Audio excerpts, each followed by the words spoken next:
All right, so yesterday's forecast didn't quite go as planned, and the biggest reason for that is the cap, or otherwise known as an elevated mixed layer in meteorology. It's usually caused by a dry line off to the west, and it's this warm and dry layer of air well above the surface that sits right on top of warm and moist air.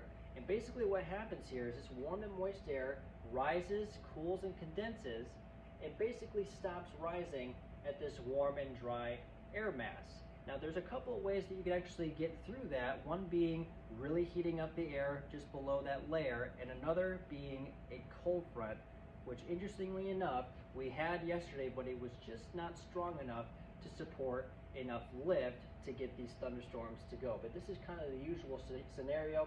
The warm and moist air goes past that cap and goes into this colder air mass way above the cap, creating a little bit of instability and really further developing these thunderstorms. So that is why we didn't have those severe weather chances for yesterday. They really started to dwindle towards the evening. It's because the cold front simply was not strong enough to really boost that air mass through that layer. Now there will be some severe weather chances for this afternoon that we'll really have to watch for, so stay with the CBS 19 weather experts as we continue to track the forecast.